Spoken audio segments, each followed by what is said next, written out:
bhunaktu saha vidyam karavavahe tejasvinavaditamastu ma vidvishavahe. Om Shanti Shanti Shanti. Om Paz Paz Paz. Om Namah Shivaya. Buenos días a todos. Bueno, el satsang de hoy es sobre yoga y la columna vertebral, pero esta vez visto de un lugar un poquito distinto al que solemos ver acá en este espacio, ¿sí? Hablamos mucho de los chakras y todo eso, que es más de la parte energética, ¿sí? Y vamos a hablar un poquito más de la parte física. ¿Para qué? ¿Cuál es el objetivo de esto? Que podamos utilizarlo, ¿sí? Reconocerlo en nuestro cuerpo y utilizarlo para mejorar nuestra práctica de yoga. Y si somos profes, más todavía, que también podamos utilizarlo para observar a un estudiante y poder ayudarlo mejor, poder comprenderlo mejor, poder comprender mejor cómo funciona nuestro cuerpo. Y además, obviamente, toda la parte física está ligada a la parte energética y es mucho más fácil de abordar.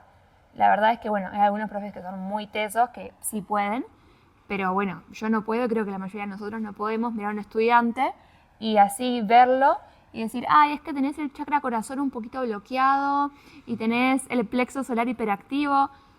Hay algunos que me siguen muy tesos que ya pueden ver esas cosas, pero yo no. Entonces, es muy bueno poder empezar a reconocer estas cosas a nivel físico que van a estar relacionadas con factores a nivel energético, ¿sí?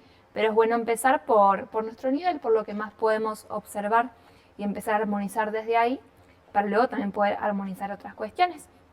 Vamos a ver esta satsang desde más al lado de lo que es la anatomía y la biomecánica. La biomecánica es como la anatomía aplicada al movimiento y a la vida real. Si la anatomía agarramos cositas, ¿sí? Y las observamos así. En cambio, la biomecánica lo aplicamos al movimiento, a lo que está ocurriendo. ¿Y por qué es muy lindo? Porque hay muchas variables, ¿sí? Porque hay muchísimos cuerpos distintos, muchísimos factores que afectan también, emocionales, energéticos, etc. Entonces, bueno, la anatomía también es una invitación, la biomecánica es una invitación a ver, bueno, qué, para quién, en qué momento, cómo, cuándo, ¿sí? Por ejemplo, en Kapalabhati, ¿sí? La otra vez hablaba con un Karma Yogi de ese efecto, sí, esta cuestión. Kapalabhati es muy bueno, todos sabemos Kapalabhati, la respiración de fuego, es muy buena. Ahora, ¿cómo? ¿Cuándo? ¿Para quién? ¿Sí? Un Kapalabhati súper intenso a 1000 si tengo gastritis y no está tan bueno. Entonces, nada, como ir viendo esas cositas en lo que es la biomecánica. Tenemos este movimiento, tenemos este otro. ¿Qué está pasando en tu cuerpo y qué te conviene hacer a vos? Bien. Entonces, vamos a hablar un poquitito de la columna vertebral. También aclarar que este es un satsang muy básico, sí, de cositas básicas. Siempre surgen un montón de preguntas de patología. Nos encanta también que nos respondan cosas sobre nosotros mismos. Entonces empezamos, ay, pero yo tengo esto, pero yo tengo lo otro, pero yo tengo lo otro. Bueno, no sé, lo que ustedes tienen, cada quien lo observa, lo estudia, lo va viendo. También siempre queremos saber, no, porque mi tío segundo tiene una hernia de columna. Bueno, no voy a responder de la hernia de columna de tu tío segundo. Bien, entonces, comenzamos por qué es la columna vertebral, ¿sí? Sabemos que en el yoga trabajamos principalmente sobre la columna vertebral por los efectos energéticos que eso tiene y porque ahí es donde se alojan energéticamente los chakras, ¿sí? Y eso, bueno, es muy evidente en todo el yoga, pero es súper mega evidente en la serie de Rishikesh. Claramente, o sea, es puro movimiento de columna para un lado, para el otro, para allá, para acá. Es mega evidente, entonces súper lindo aprender a conocerla un poquito, a cuidarla mejor para sacar el máximo potencial de esta serie que hacemos todos los días. Entonces, la columna es una estructura ósea que pertenece a la zona del tronco, va desde la cabeza hasta la espalda inferior. Muy importante que todo nuestro cuerpo está interrelacionado. Entonces no es que tengo la columna y ya, sino que hay un montón de factores, montones, pero los más burdos y los más grandes son que de las costillas se unen los huesos de los hombros. De la columna se unen los huesos de los hombros los huesos de las costillas de la pelvis. O sea, esas estructuras óseas que son de las más importantes en nuestro cuerpo se unen a la columna vertebral. Y además se relacionan con un montón de músculos y de grupos musculares. Cada parte de nuestra columna hay muchísimos músculos ahí que están interrelacionados, que se insertan en ella, que tienen una interacción con la columna vertebral. Entonces, lo que nos pase a nivel de columna va sí o sí a tener un efecto en nuestros hombros, nuestras costillas, nuestras pelvis, distintos grupos musculares y, súper mega importante, la médula espinal, ¿sí?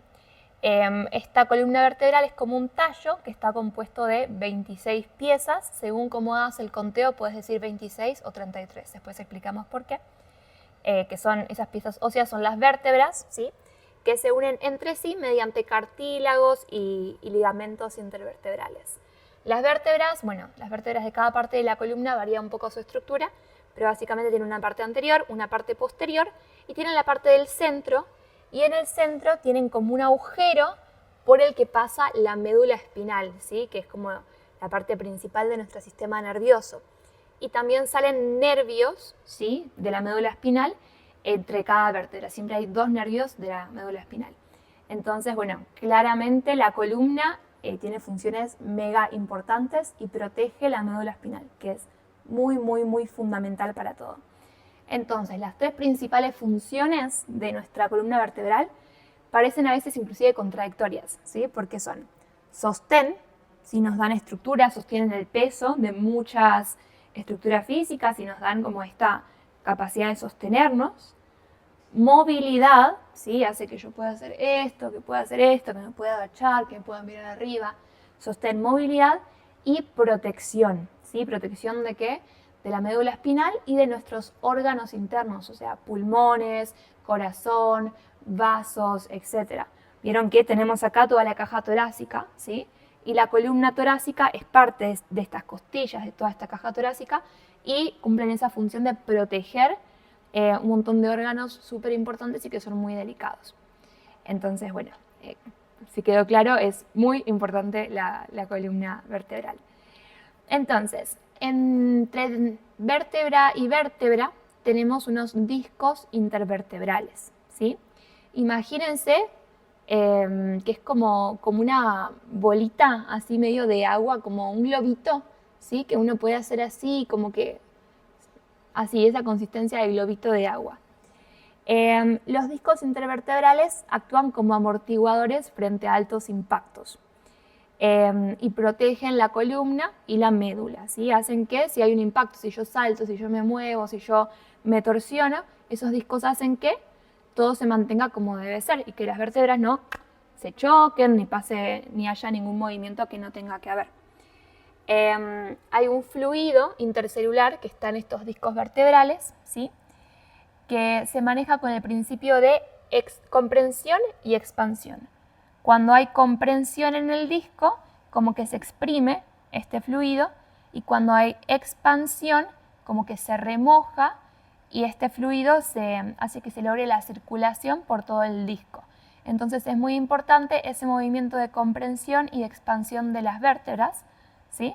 ¿Para qué? Para que los discos intervertebrales puedan exprimir el líquido, puedan remojarse y así ir haciendo que el fluido en los discos intervertebrales llegue a todo el disco y estén bien hidratados. Cuando este fluido está funcionando de manera adecuada, hace que se puedan desechar, ¿sí? El transporte de desechos, que se puedan desechar las cosas que tienen que salir de ese disco intervertebral y que se transporten las sustancias que el disco necesita, ¿sí? Entonces, desecho y transporte de sustancias. Todos sabemos con la edad que los discos intervertebrales comienzan a perder ese líquido, ¿sí? A perder movilidad, comienzan a comprimirse más los discos intervertebrales por muchas causas, ¿no? La edad, el sedentarismo, la obesidad, etc. Y con el yoga, ¿qué hacemos? Con el yoga estamos constantemente movilizando la columna, aplicando esa comprensión y expansión, movilidad. Y eso hace como un masaje en los discos intervertebrales que hacen que se mantengan flexibles, bien hidratados y eso nos proporciona un montón de beneficios a nivel físico. Por eso dicen que los yogis dicen que nuestra juventud, ¿sí? Está determinada por la flexibilidad de nuestra columna vertebral, porque esos son los discos, cuando están hidratados y funcionan bien, muchísimas funciones del cuerpo mejoran. Bueno, también saber que si hay algún desplazamiento, alguna anomalía, alguna cuestión en las vértebras, eso, por más pequeñito que sea, puede ir afectando a la médula espinal o a los músculos cercanos. Por eso, cuando pasa algo a veces a nivel de la columna, después nos duele toda la pierna, por ejemplo, ¿sí? Porque tiene un montón de efectos que están interrelacionados en todo el cuerpo.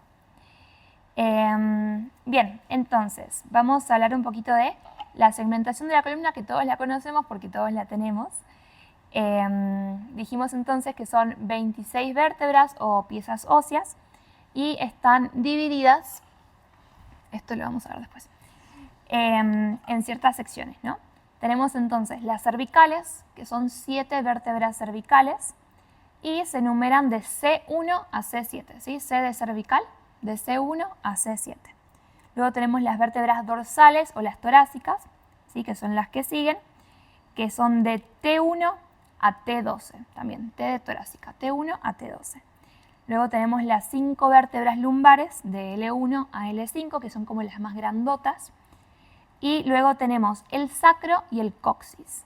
El sacro son como 5 vértebras, pero que están fusionadas en una.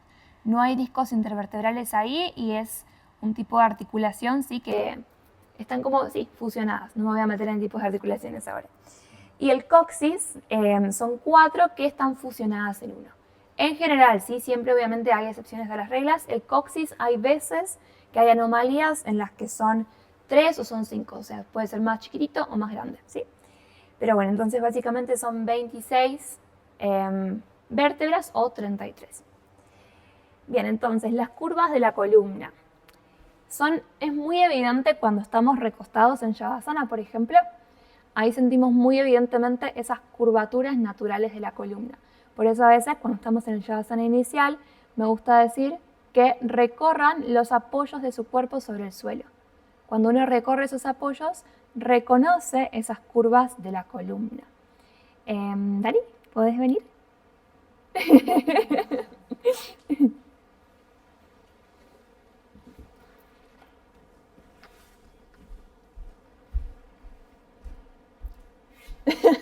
A ver si aumentan las views. Bien, entonces, sentadito por acá. Mirando hacia allá. Hacia el costadito, como mirando. Ahí está, sí. Le usamos a Dani porque tiene una columna muy bien alineada, ¿sí? Entonces, en la columna tenemos ciertas curvaturas, ¿sí? Que se llaman cifosis y lordosis. Las cifosis son las que van como hacia afuera, por ejemplo, acá. Vieron acá muy evidentemente hay una vértebra que va hacia afuera y hace que tengamos acá una cifosis, ¿sí? Como una curvatura hacia afuera. Y las lordosis son las que van hacia adentro, como acá, por ejemplo, que muy evidentemente va hacia adentro, ¿sí? Las cifosis son... Las cifosis se llaman curvaturas primarias. ¿Por qué? Porque cuando éramos bebitos, lo primero que se formaron fueron las cifosis. Sí, teníamos esta curvatura de acá y también teníamos la cifosis sacra y coxigia que está aquí abajito, ¿sí? Entonces, cuando éramos bebitos teníamos solamente eso.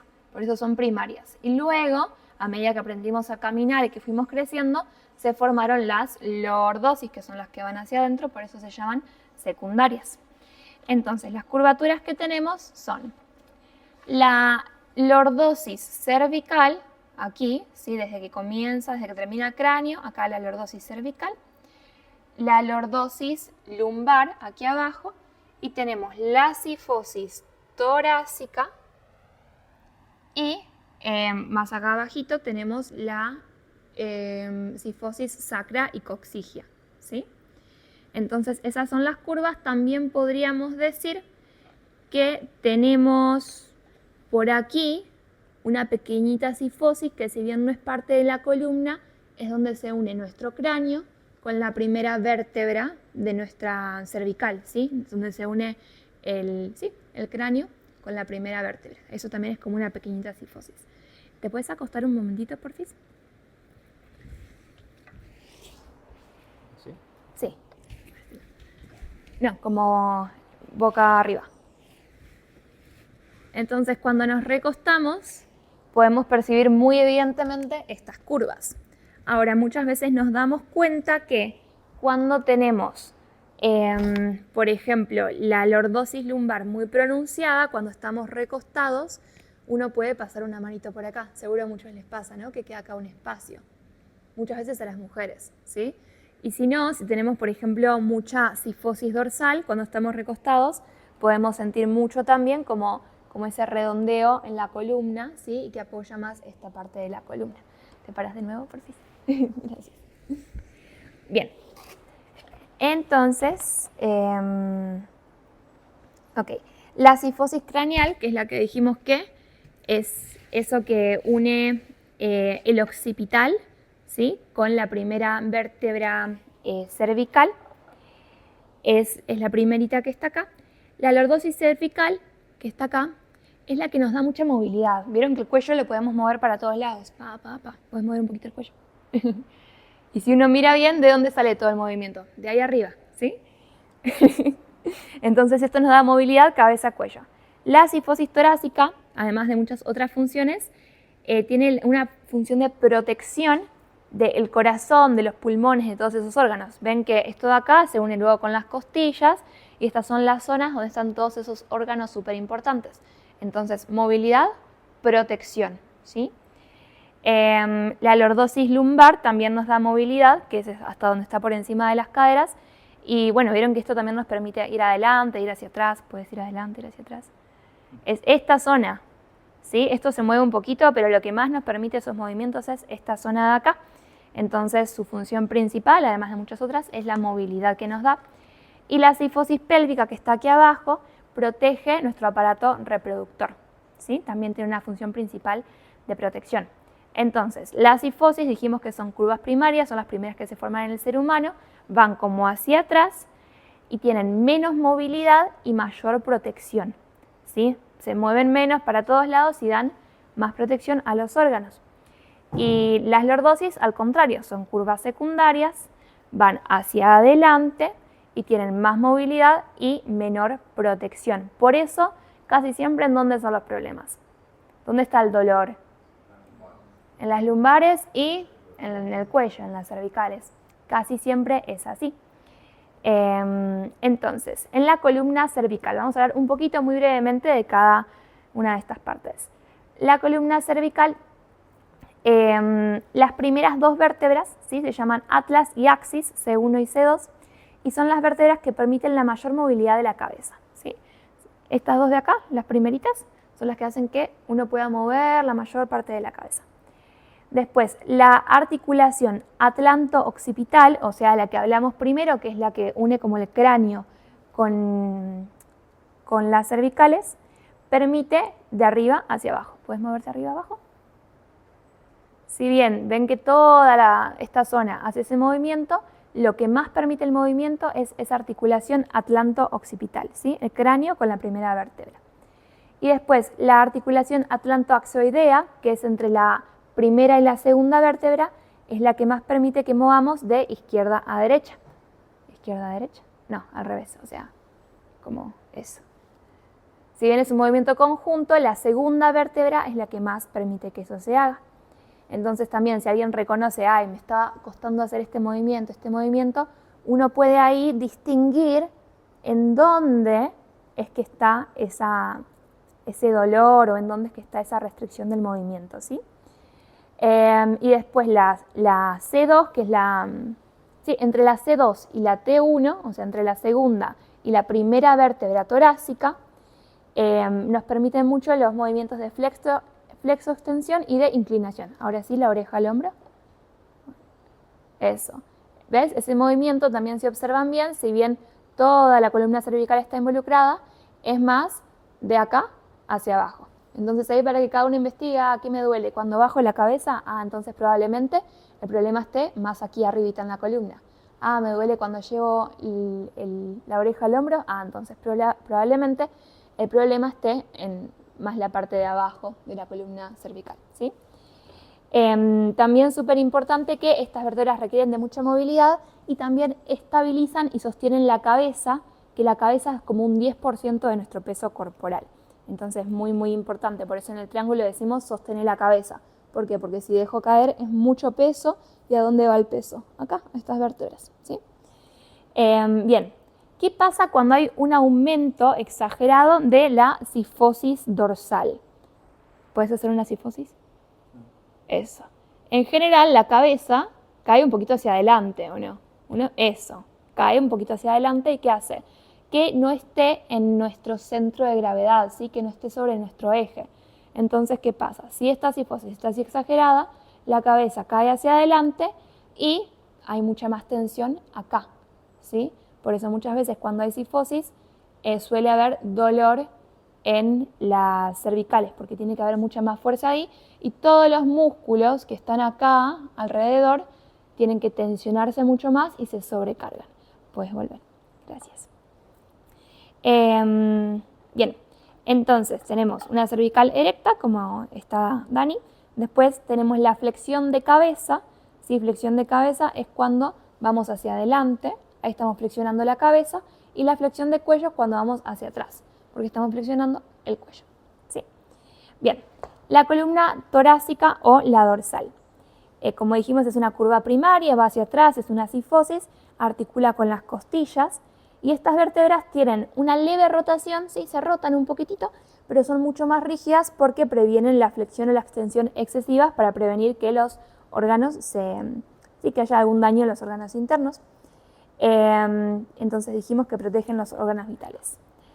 Luego, la columna lumbar, como dijimos también, es una curva secundaria, va hacia adelante y es una lordosis, y es la parte de la columna en la que más se usa en las extensiones, ¿sí? La estructura de las vértebras es más robusta en esta parte. Si ustedes ven una fotito de las vértebras de acá, son mucho más robustas. ¿Por qué? Porque ayudan a sostener el peso del resto de la columna, ¿sí? En parte sostienen ese peso. Entonces las de acá son como las más delicaditas.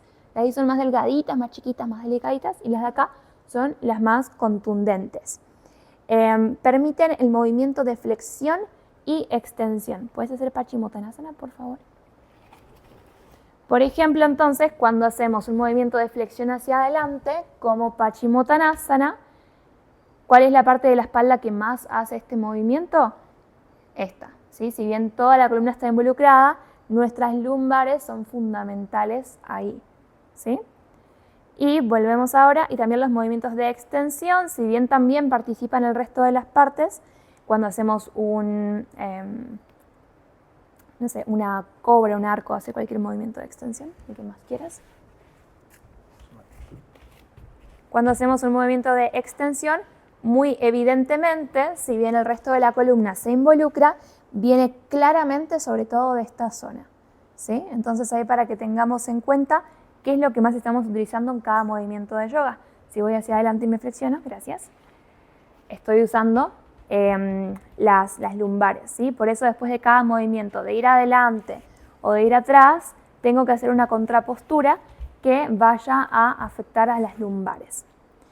Bien, también limita la lateroflexión y la rotación, ¿sí? Por ejemplo, cuando hacemos Ardha Matsyendrasana, que estamos haciendo una rotación espinal, eso, ¿ven que de dónde viene la mayor parte? De acá y de acá. Esta aparte es la que más puede rotar, esta rota un poquito y esta limita mucho la rotación, ¿sí? Por eso también hay que cuidar que cuando hacemos Ardha Matsyendrasana, que las caderas queden mirando hacia adelante para no forzar demasiado la rotación de la parte baja de la espalda, porque si no podemos generar una desviación de la columna. Lo que más va a rotar va a ser esta partecita y sobre todo la parte de las cervicales, ¿sí? De hecho, cuando hacemos un movimiento de rotación, las primeras vértebras cervicales rotan 45 grados. Todas las cervicales en total pueden rotar 90 grados, por eso podemos mirar como hasta por encima del hombro, ¿sí? Pero el resto de la columna no va a rotar tanto. Bien, gracias. Cuando la columna está así, erecta, los músculos espinales, todos los músculos de la espalda, están relajados, ¿sí? Por eso es importante tener la postura así también derecha, erguida, porque hace que los músculos puedan estar bien relajados y que no estén tensos y trabajando de más.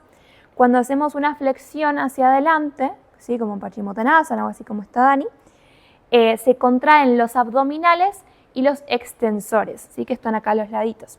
Y cuando se retorna a la postura erguida, vuelve a aparecer la lordosis natural. Ven que cuando va hacia adelante, esta lordosis desaparece y estos músculos que están al costado se contraen. Y cuando él vuelve, tiene que volver a aparecer esa lordosis. Por eso, antes de hacer una flexión hacia adelante en yoga, buscamos que la columna esté erguida. Si no estoy así, mejor poner un cojín debajo de los glúteos o algo, para que primero la columna se estabilice y luego sí poder hacer la flexión o la extensión de manera segura. Y después el sacro del coxis, esos casi no tienen movilidad, ¿sí? Es sobre todo de protección la función.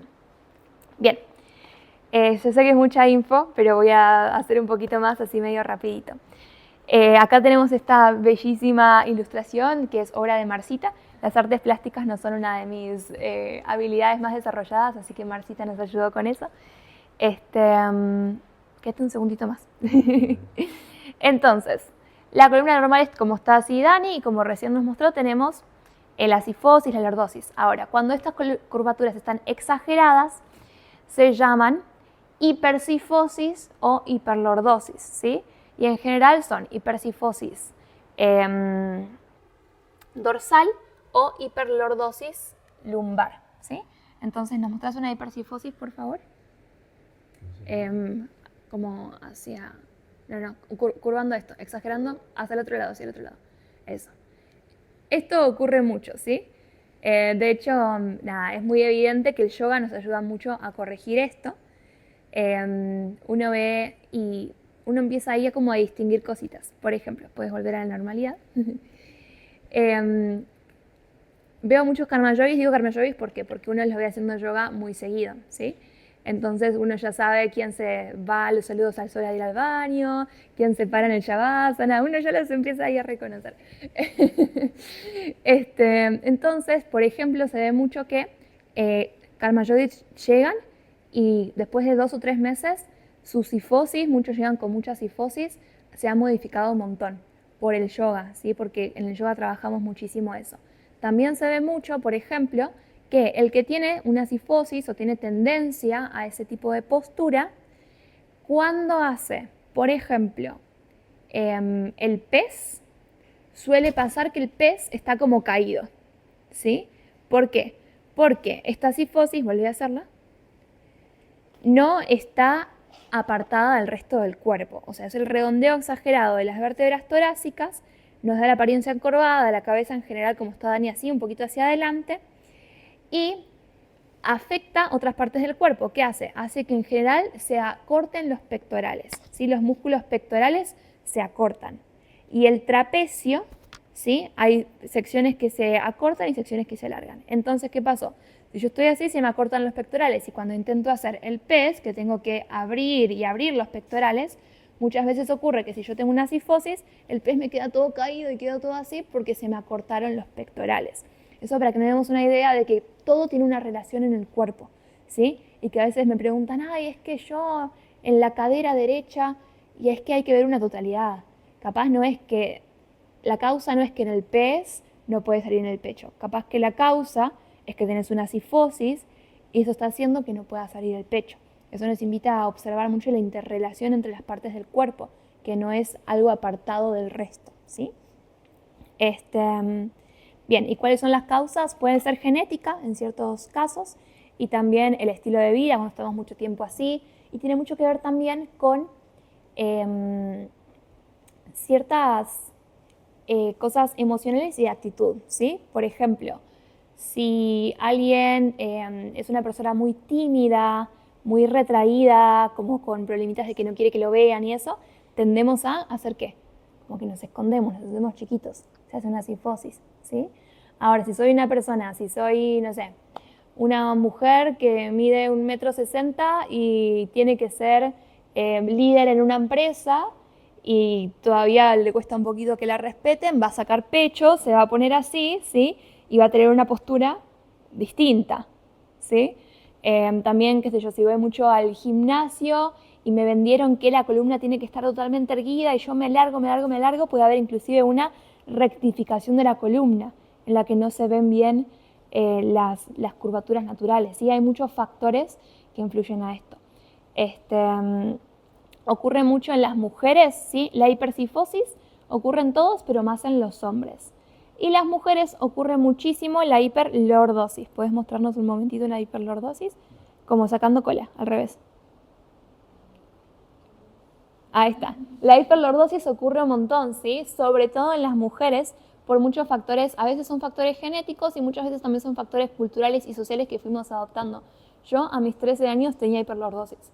¿Por qué? Porque había copiado la postura de las mujeres a mi alrededor. Claro, si uno se pone así, los glúteos se ven más grandes, no sé qué.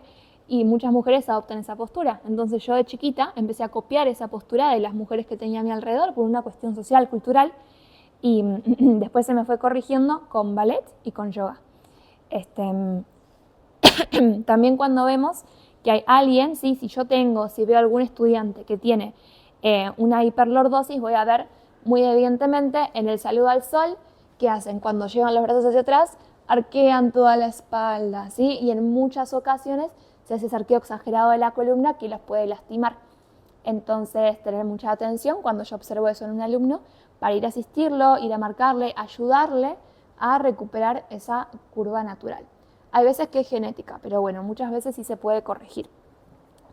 Bien, entonces, cuando tenemos esta hiperlordosis,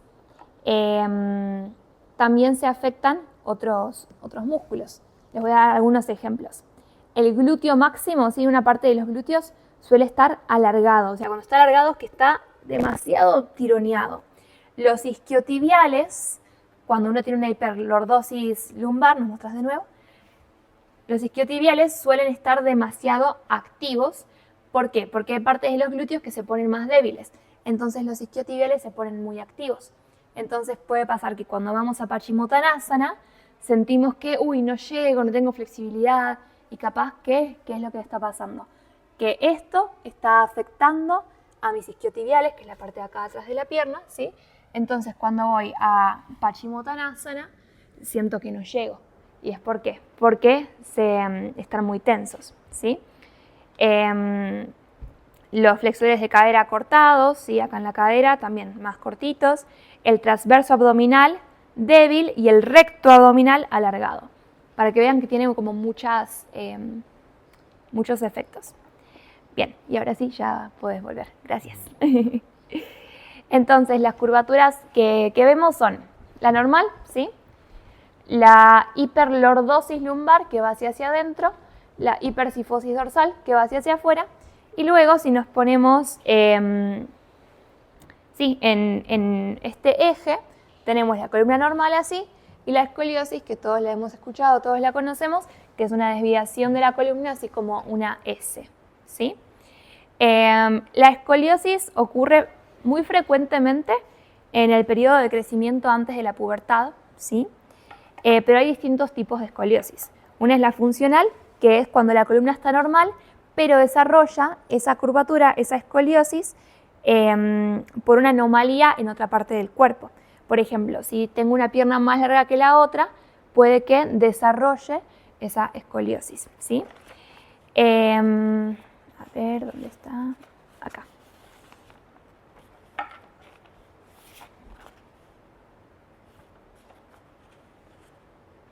Bien, la otra es la escoliosis neuromuscular, y eso sí es congénito, sí, eso viene como ya de nacimiento y es un problema cuando se forman los huesos en la columna, y eso sí es más grave, eso es más difícil de tratar, y suele ocurrir que cuando alguien tiene esa escoliosis neuromuscular congénita, tienen algunos músculos que están muy débiles y que no se pueden mantener bien erguidos. Y luego está la degenerativa, que también es muy común, que ocurre en los adultos, y son cambios en la columna que ocurren, por ejemplo, por el debilitamiento de ligamentos, de otros tejidos, o cuando hacemos muchas cosas que no tenemos que hacer, por ejemplo, cuando hacemos Ardha Matsyendrasana, si la torsión espinal, mal, una y otra vez, una y otra vez, una y otra vez, cuando en vez de alargar exprimimos la columna, eso va haciendo que se pueda provocar una escoliosis degenerativa, ¿sí? Bueno, ya para ir cerrando, rapidito, así como un paneo general, quiero que nos queden un poquito los conceptos de hipermovilidad e hipomovilidad. Dijimos entonces que las lordosis, ¿sí?, son zonas que nos aportan más movilidad y las cifosis son zonas que nos aportan más protección y que son menos móviles. ¿Qué pasa? Muchas veces las zonas de hipermovilidad tienen más solicitud mecánica, entonces tienden mucho más a las lesiones, a las inflamaciones. Cuando hay un problema en una zona hipermóvil, en general es en reacción a una zona hipomóvil que no está cumpliendo con su trabajo. Vamos a decir como si fuese su Dharma, ¿sí? Si quieren comprenderlo mejor, vayan al retiro de Dharma o al profesorado. Como si fuese un empleado, pongamos una empresa. Si hay un empleado que no está trabajando, los objetivos tienen que cumplirse igual, ¿sí? Entonces, los otros empleados que tienen más movilidad, tienen más energía, van a trabajar el doble y se van a cansar, ¿sí? Eso ocurre en todos los equipos. Lo mismo acá. Si la cifosis no está cumpliendo sus armas, si está así toda vaga y no me está sosteniendo, la lordosis cervical o la lordosis lumbar van a sobrecargarse. Entonces, nada, para saber que estas zonas, las zonas hipomóviles, como la cifosis, suelen ser asintomáticas y los síntomas suelen estar acá, pero no significa que siempre el problema radique en la cervical o en la lumbar. Muchas veces radican las dorsales, muchas más de las que nos imaginamos. Entonces, nada, también una recomendación para observar eso, y se recomienda muchas veces también no tratar directamente la zona inflamada o la zona que está dolorida, sino, ya te digo, siempre hay excepciones, pero en muchos casos es muy bueno ir a la cifosis dorsal o a otros temitas que son como empleados vagos que no están permitiendo que los otros empleados descansen, ¿sí? Bueno, también quería hablarles de otras cosas, pero ya estamos un poquito tarde. Simplemente, muy así brevemente, que esto igual todos lo conocemos porque lo experimentamos, cuáles son los movimientos que nos permite hacer la columna, ¿sí? Tenemos la flexión, que es esa inclinación hacia adelante, como cuando hacemos Padahastasana. Esta flexión es una flexión de columna, ¿sí? Tenemos la extensión de columna, como cuando hacemos Dhanurasana, el arco, ¿sí? Cuando llevamos la columna hacia adelante. Esa es hacia atrás, perdón. Esa es la extensión de la columna, y el máximo, como dijimos, es en la región lumbar y en el cuello también. Todas las que hacemos boca abajo en la serie de Rishikesh, esas tres, son pura extensión de columna. Tenemos la rotación, ¿sí?, que es la torsión longitudinal, primero hacia arriba y luego hacia los lados, como en Ardha Matsyendrasana, que el máximo dijimos que es en la cervical. Hay un poquito en las torácicas y muy poquito en las lumbares. Y tenemos inclinación lateral, ¿sí? Cuando yo hago así, por ejemplo, un trikonasana, un triángulo, estoy haciendo una inclinación lateral, y eso también es máximo en las regiones lumbar y cervical, ¿sí? Por eso tenemos que tener mucha atención en esas zonas cuando hacemos esos movimientos. Y bueno, también hay un par que son como extra, ¿sí?, que no están a veces contempladas en ciertos libros. Uno es la extensión axial, que se usa a veces en yoga sobre todo, y es esa extensión simultánea de todas las curvas hacia arriba con la aplicación de bandas. Aquí en el ashram no solemos usar bandas, pero si alguien las conoce, quizás online, o alguien conoce la aplicación de bandas, cuando hacemos esa extensión hacia arriba aplicando las bandas, hacemos que las curvas se neutralicen, ¿sí?, para ciertos ejercicios energéticos de yoga, y es una extensión axial. Y cuando hacemos la circunducción, por ejemplo en los Pawanmuktasanas, que hacemos en el curso de principiantes o en ciertas clases, estamos haciendo una combinación de los 4 movimientos de la columna. Estoy haciendo inclinación lateral, estoy haciendo un poquito de rotación, estoy haciendo extensión y estoy haciendo flexión, ¿sí? Este movimiento es genial porque combina todo eso. Y por último, también dijimos que las funciones principales entonces de la columna biomecánicas son movilidad, estabilidad y protección. Y como dijimos, las vértebras tienen la parte anterior, la parte posterior y la parte media. la parte anterior de la columna, o sea, la parte que está atrás, es el sostén y la amortiguación del peso, ¿sí? Ahí es donde se sostiene el peso. Es la estabilidad de tronco, perdón, la que está adelante. La parte posterior de la columna, que es la que está atrás, es la que nos da movilidad, flexibilidad, ¿sí? La parte de atrás de las vértebras. Y la parte media de la columna es la que le da la protección a la médula espinal. Bueno, un montón de información, pero espero que les sirva. Espero que podamos ir como, sí, observando esto en el cuerpo, comprendiéndolo desde la experiencia para la práctica personal y mucho, mucho también cuando observamos a un alumno. Sí. Y de pronto para identificarlo nosotros mismos o en nuestros alumnos también la escoliosis es muy importante que a veces no está totalmente desarrollada. Entonces una manera de identificarlo es agacharnos y ahí podemos ver la lectura de la columna como está dibujado, pero a veces no está totalmente avanzada, entonces está como en el punto para poder trabajar los tipos de desarrollo. O sea, es como agacharnos así, identificarlo nosotros mismos, puede que alguien nos mire, nos agachamos y se ve la deflexión de la columna. Claro, Es listo. importante para que no desarrolle por completo, poder identificar más este. Dice Lauris que para identificar las curvas en nuestra columna podemos como agacharnos así, ¿sí? Como para sentir ahí las curvaturas, porque a veces quizás no están tan claras, para sentirlas. Pero bueno, lindo eso, ser muy consciente durante la clase de yoga que estamos haciendo, cómo, ¿sí? Para ir conociendo más nuestro cuerpo, el cuerpo de los alumnos, y saber que todo esto también está muy ligado a cuestiones energéticas, ¿sí? Y de cuerpos más sutiles. No están separados, están completamente ligados. Entonces, bueno, si yo tengo, no sé, un problema de hipercifosis, puedo observar, ok, ¿qué está pasando en la zona de mi corazón, no? ¿Qué está pasando en esta zona o en la zona de mi plexo solar? ¿Sí? Si tengo un problema acá en el cuello, ¿qué está pasando con mi garganta? Con mi comunicación, con mi Vishuddha chakra. Entonces, bueno, invitación ahí a seguir aprendiendo e investigando el propio cuerpo. Les voy a invitar a que nos pongamos un momentito en la postura de la semilla, que es lo que hacía Jorge Arango, que me gusta mucho cuando uno da mucha información, para llevar la frente al suelo, el corazón por encima de la cabeza y que todo decante.